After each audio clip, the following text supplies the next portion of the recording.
There's something about the Western that never dies. The wind across the plains, the echo of a gunshot fading into silence, a lone rider framed by the sunset, chasing redemption or revenge, sometimes both. From the dusty saloons of the 1940s to the brutal realism of the late 60s, Westerns have been more than just stories about cowboys. They're America's mythology, tales of freedom, greed, justice, and the fragile line between hero and outlaw. And though the world has changed, those old six-shooters still fire straight into the imagination. Today, we're saddling up for a ride through time, through the films that shaped the legend, redefined the hero, and turned the Wild West into pure cinema. Each one left a mark. Each one gave us a new kind of frontier. So holster your gun, tighten your reins, and get ready for the top 10 classic Western films of all time.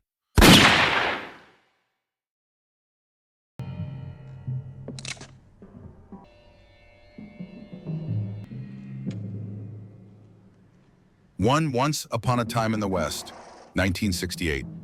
It begins with silence, a squeaking windmill, a buzzing fly, three men waiting at a train station in the middle of nowhere.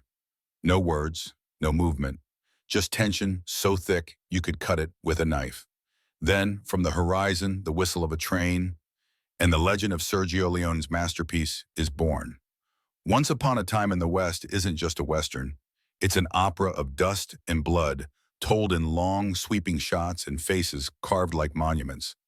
Leone took everything he'd learned from his Dollars trilogy and turned it into something grander, a farewell to the Old West itself. At its heart stands Harmonica, played by Charles Bronson, a silent drifter with eyes that hide a vendetta older than the railroad he rides.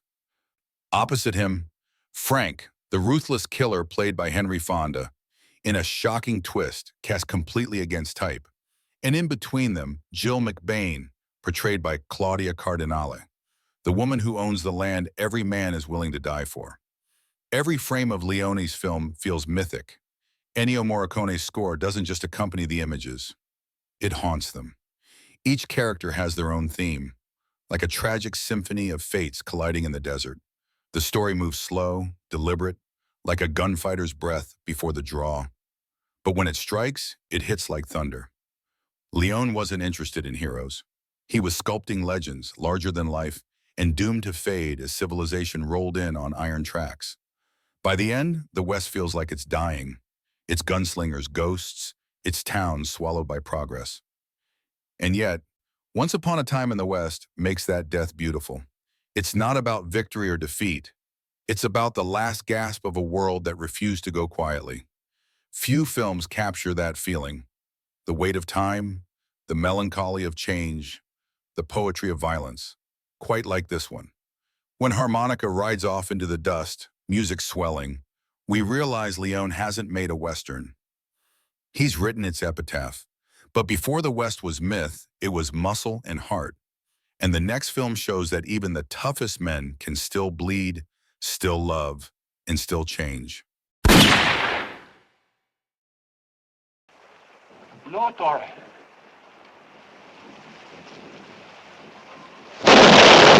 2.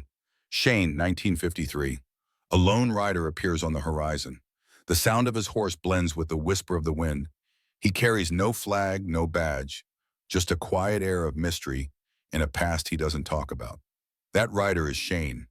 And in George Stevens' 1953 masterpiece, he isn't just a man, he's the embodiment of the Western myth itself. From the moment Alan Ladd rides into that valley, Shane feels different. The colors are richer, the mountains taller, the silence deeper. It's not a story about guns or gold. It's about decency, family, and the cost of standing up for what's right. The plot seems simple. A peaceful homesteading family, Joe and Marion Starrett and their young son Joey, are trying to build a life in the Wyoming Territory. But the land they've settled is threatened by a ruthless cattle baron who'll stop at nothing to drive them out. Then one day Shane rides in. He's polite, almost shy, but there's something dangerous in his eyes, a past that follows him like a shadow. He tries to live quietly, helping the Starretts, becoming a role model for young Joey. But the West doesn't allow peace for long. The tension between the settlers and the cattlemen boils over, and Shane's old life calls him back. When trouble comes, he can't turn away. He straps on his gun, reluctantly, almost sorrowfully, because he knows what it means. Violence is never glorious in Shane, it's a burden. Every shot fired feels like a loss. Alan Ladd plays Shane with quiet power, soft-spoken, kind, but deadly when he has to be. He's the hero every boy dreams of, and every man secretly fears becoming.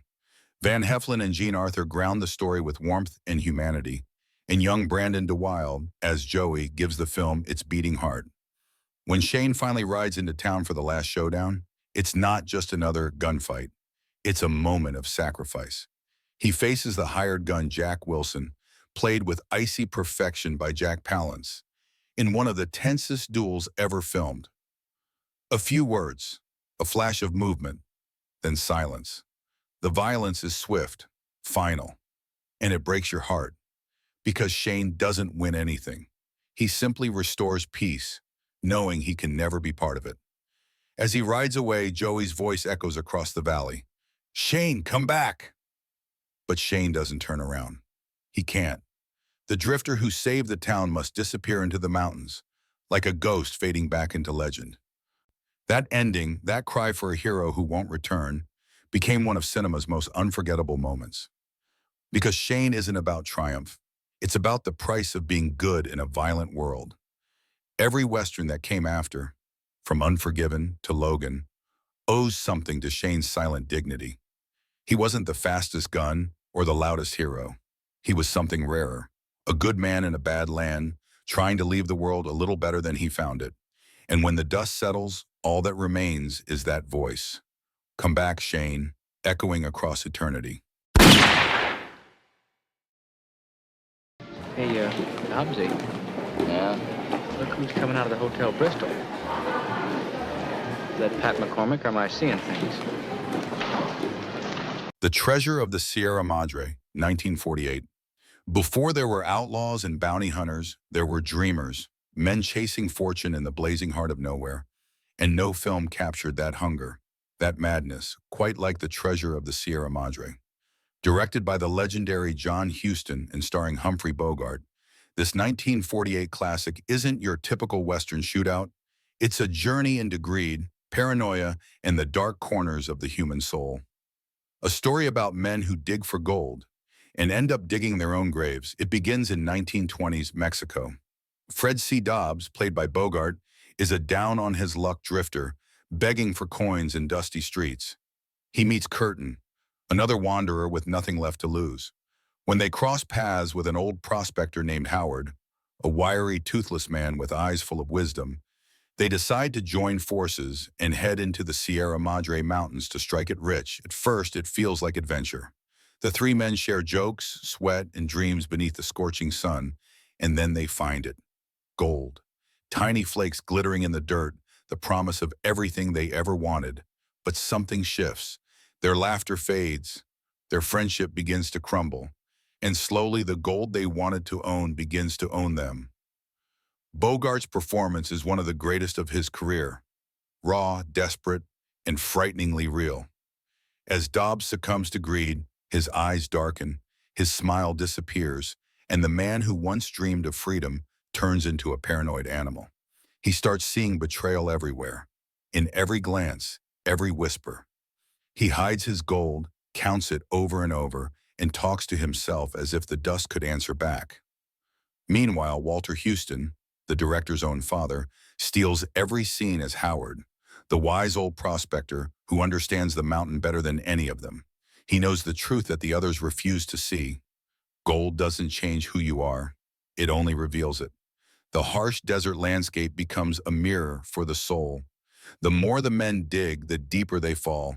And when greed finally turns to madness, violence follows. No one leaves untouched.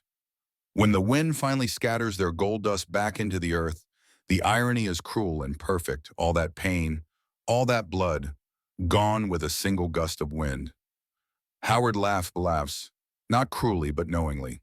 He laughs because he understands what Dobbs never could, that the real treasure was never the gold, but survival, wisdom, and the freedom to walk away. In the end, the treasure of the Sierra Madre isn't about riches, it's about the price of desire.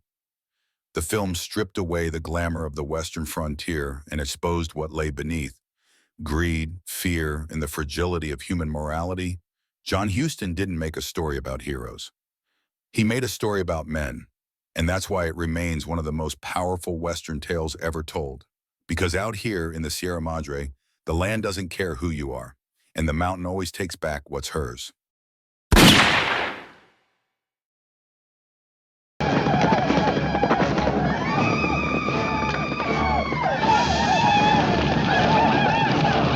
You didn't come. But I've come now, Debbie. These are my people. The Searchers, 1956. There are Westerns, and then there is The Searchers. John Ford didn't just make a movie. He built a monument carved in red desert stone, with Monument Valley stretching endlessly behind him, and John Wayne framed like a man carved out of myth. The Searchers became the definition of the Western hero, and the terrifying truth of what that hero can become. It's not a story of glory, it's a story of obsession.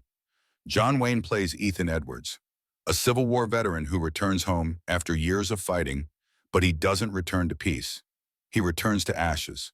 His brother's home is burned to the ground, his family killed, and his young niece, Debbie, taken captive by a Comanche tribe. And from that moment on, Ethan has only one mission: to find her.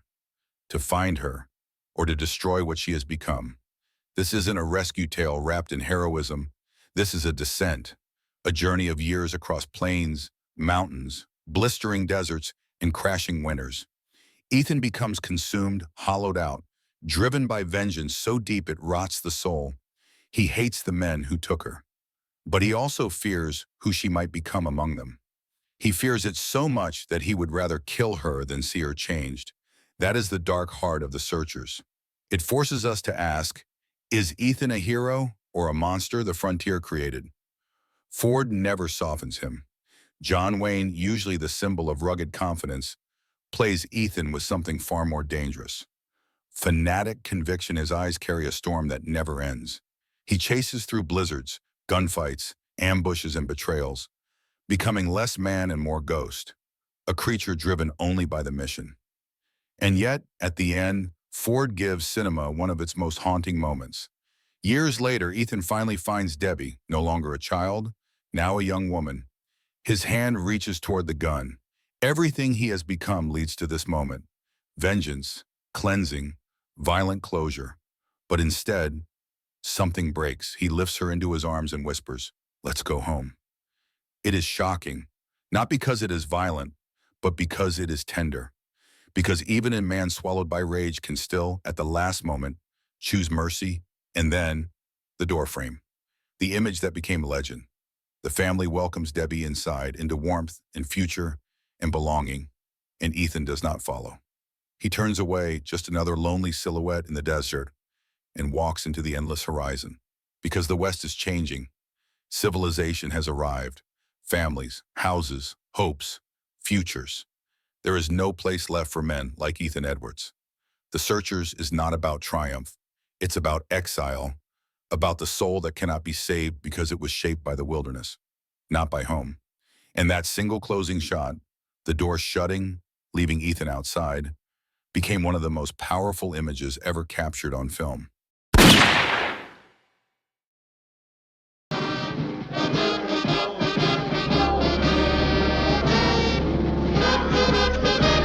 The Wild Bunch, 1969. By the end of the 1960s, the Western had changed. The frontier myths were cracking. The codes of honor had rusted. The line between good guy and bad guy was gone, replaced by something blood-soaked and brutally honest. And that Sam Peckinpah arrived like dynamite. The Wild Bunch didn't just push the Western into a new era. It blew the doors off the genre entirely. The film opens with the sun burning down on the border town of San Rafael. A group of aging outlaws in mismatched uniforms ride in like they've done this all their lives. Calm, confident, deadly. They're old, out of time, and they know it. This isn't their world anymore. The railroad, the automobile, the machine gun, the modern future, is pushing the gunslinger into extinction by Bishop. Played with broken gravitas by William Holden, leads this crew. He's not slick. He's not noble. He's a scarred man who's lived too long and lost too much. A leader desperate for one final score to buy himself a quiet ending. Somewhere no one knows his name, but there are no quiet endings in the Wild Bunch. From the moment the opening gunfight explodes, children watching ants devour a trapped scorpion as the bullets rip through the streets, Peckinpah tells us exactly what this world is now. Violence is no longer stylized, it is ugly, it is messy, and everyone is dirty, because in this frontier, even the dreams are bloody.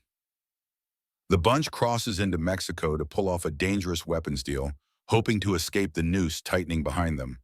Bounty hunters led by Deke Thornton, once Pike's friend, now his pursuer, chained to a cause he hates because it's the only thing keeping him out of prison.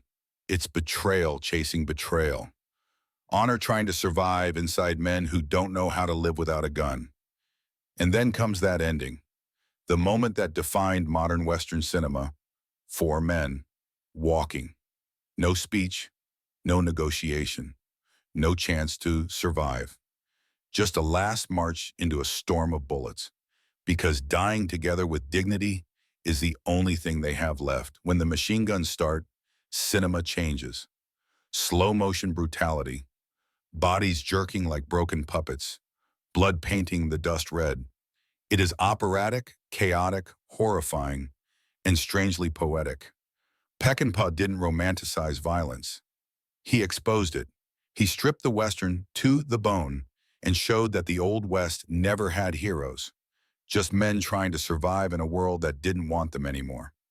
The Wild Bunch was not a film built for comfort. It was a farewell to the cowboy legend, delivered with exploding gunpowder and dying breath. And when the dust settles, all that remains is silence. The West isn't dead because the outlaws lost.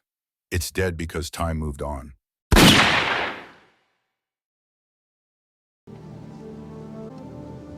Yeah. We killed him. Unforgiven, 1992. By the early 1990s, the Western had become a ghost of its former self, a relic from a vanished cinematic age. Hollywood wasn't making Westerns anymore. The frontier myths had faded. Gunslingers had become nostalgic symbols, dusty memories frozen in black and white photographs. And then Clint Eastwood returned. Unforgiven wasn't a revival, it was a reckoning. Eastwood didn't make a Western to celebrate the old legends. He made one to bury them. He plays William Money, once a notorious killer, now a graying pig farmer trying to raise 2 children after the death of his wife. He hasn't touched a gun in years. He swore off drinking. He swore off violence. He swore he'd never be the man he used to be. But the frontier doesn't care about promises. When a group of cowboys brutalizes a woman in the town of Big Whiskey, the local authorities, led by the terrifyingly controlled Sheriff Little Bill Daggett, played by Gene Hackman, refuse to bring real justice. The town offers a bounty, a reward for blood, and Money, broke, starving, desperate, rides out of retirement. Not because he wants revenge, not because he wants to be a hero, but because life leaves him no choice. This is not the confident gunman of the 1960s spaghetti westerns. This is a man drowning in the ghosts of every life he ever took. A man who knows violence for what it really is, dirty, ugly, irreversible.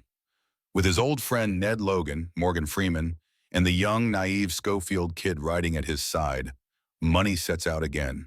But every mile feels like a step backward into damnation. Eastwood directs with the patience of time. Long shadows, quiet nights, empty prairies full of memory. There are no flashy duels here, no romantic gunplay. Every bullet in Unforgiven lands with moral weight. And when the violence finally erupts, it is sickeningly real. No one leaves proud. No one leaves whole. Justice becomes just another word people use when they want to justify blood. By the final act, Eastwood shatters the myth of the Western hero entirely. The cool gunslinger, the swaggering outlaw, the righteous avenger, Money becomes once again what he tried so hard not to be. A killer who is frightening not because he is fearless, but because he has felt the cost of every life he ever ended. The film closes not with triumph, but with regret, with the knowledge that legends are born from pain, and that behind every heroic Western story lies a truth far colder. Unforgiven was not just another Western. It was the Western looking in the mirror, finally admitting what the genre had always been hiding. And when Eastwood dedicated the film to Sergio Leone and Don Siegel, the directors who shaped his screen persona, he completed the circle. The gunslinger began in myth and ended in confession. You know, I've only got an hour and I've got lots to do. Stay at the hotel until it's over. High Noon, 1952. There are Westerns built on spectacle, and then there is High Noon, a film built on fear. Not fear of bullets or bandits, but fear of standing alone. Gary Cooper plays Marshal Will Kane, a man who has just turned in his badge, just married a woman who wants peace, just tasted the possibility of a future without violence. He's ready to leave town forever, ready to walk away. And then the news arrives. Frank Miller, a killer Kane once put behind bars, is coming back on the noon train. He's sworn revenge. He's bringing guns. He will not stop until Kane is dead. The entire film unfolds almost in real time, minute by minute, and every tick of the clock feels like a heartbeat tightening in the chest. Kane does what every hero in Western mythology is supposed to do. He rides to his town, to his brothers in arms, to his community, and he asks them to stand with him, and then something remarkable and terrifying that happens. No one will. The judge flees town. The church refuses to get involved. Old friends suddenly have excuses. Men who once praised him for his courage now turn their backs out of convenience and fear.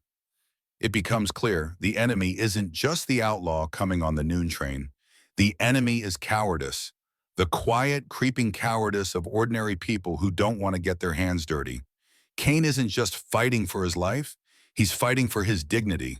Cooper plays him not as a flawless hero, but as a tired, trembling, wounded human being who refuses to abandon his duty even when everyone else abandons him. There is no roaring score, no triumphant fanfare, just the tolling of a clock and a man who refuses to run. Even Grace Kelly, as his newlywed wife, can't stand beside him at first. Love isn't enough to kill for. Fear isn't enough to hold her there. The suspense isn't in the shootout. It's in the betrayal. By the time the clock strikes 12, Will Kane isn't surrounded by allies. He is surrounded by silence.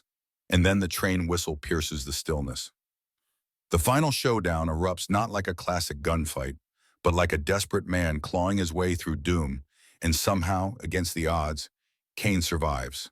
But instead of victory, what follows is bitterness. He throws his star into the dust, not because he lost faith in himself, but because the town showed him what they really were.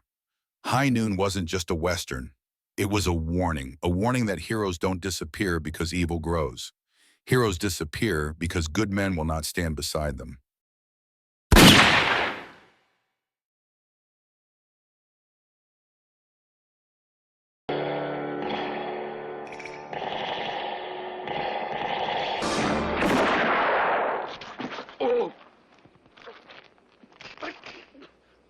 The Good, the Bad, and the Ugly, 1966. Some Westerns entertain, some inspire, but the good, the bad, and the ugly, that one carved itself directly into the DNA of cinema. Sergio Leone took the Western, stripped it to bone and dust, and rebuilt it as a brutal, operatic dance of greed and survival. Everything in this film feels huge. The landscapes, the silence, the violence, the ambition. It is myth, it is madness, it is pure cinema. Clint Eastwood stands at the center, not as a hero, not as a villain, but as the man with no name, cool as stone, deadly as a rattlesnake, a man who says more in one squint than most actors can in 50 lines of dialogue. He is good, but only because in this world, good simply means less bad than the others. Lee Van Cleef is bad, a ruthless killer with ice in his veins, the kind of man who murders without blinking and doesn't bother pretending there is any righteousness in it. And Eli Wallach, an unforgettable caddick, pathetic and brilliant, is ugly, Tuco, the rat who claws, lies, stumbles, cheats, and survives with a kind of desperate poetry that makes him the most human of the three. These three men, each an outlaw, each hunting the same buried treasure, weave through a violent America torn apart by the Civil War. Leone paints war not as glory, but as waste. Bodies stacked like broken promises. Train cars full of wounded men. Soldiers blown apart for a country that barely remembers why it is bleeding. And in the middle of this national graveyard, these three vultures compete to steal gold that does not belong to any of them. The brilliance of Leone isn't down in dialogue. It's in silence. The pauses, the staring eyes, the wind brushing across a graveyard full of crosses, the camera pushing in so close you can feel the sweat, the grit, the fear hiding beneath every smirk, and of course, there is Ennio Morricone. His score doesn't just accompany the film, it electrifies it. The main theme isn't music, it's a battle cry. That three-note coyote howl became the single most recognizable sound in Western history. Everything builds toward the legendary final duel. Three men in a stone circle of graves, hands trembling above holsters, Morricone's score singing like a funeral song for the Old West, and then, boom. One shot decides everything. The good, the bad, and the ugly isn't about morality. It's about survival in a world where morality has been burned to ash. Leone didn't just make the ultimate spaghetti western, he turned the entire genre inside out. He showed the West not as a place of honor, but as a battlefield where only the clever, the cold, or the crooked walk away. This wasn't the Wild West. This was the truth beneath the legend. Raw, violent, unforgettable.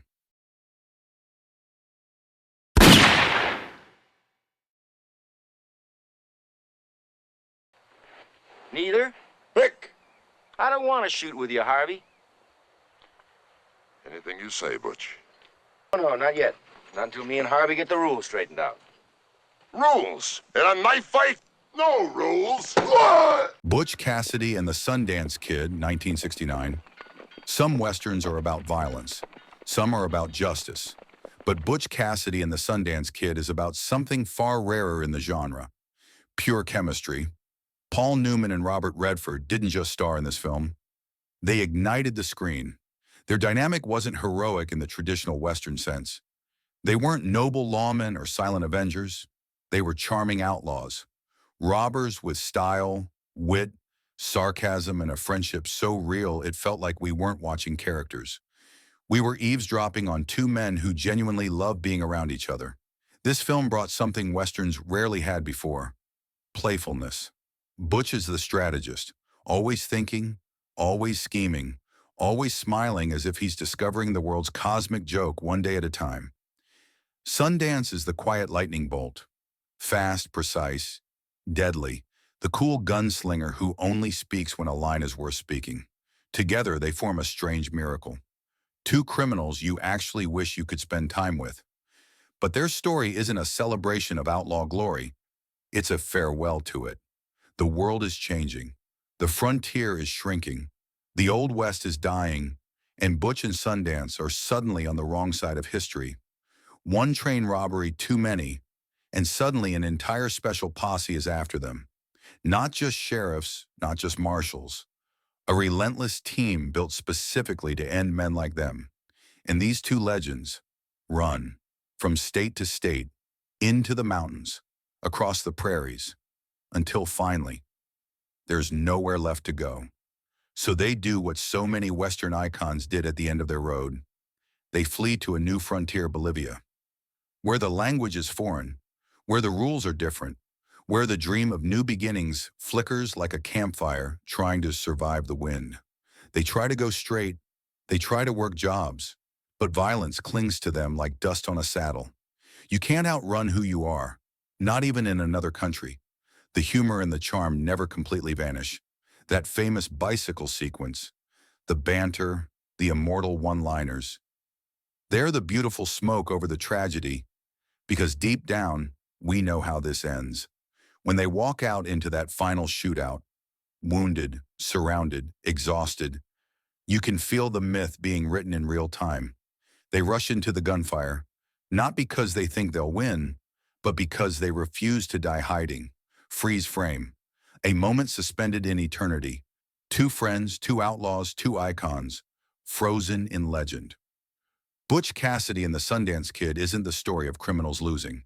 It's the story of an era losing. The last flicker of the romantic outlaw before the cold machinery of modern America replaced the poetry of desperados with paperwork and law. And that's why the film endures, because it makes us love the final breath of the Wild West, even as we watch it fade.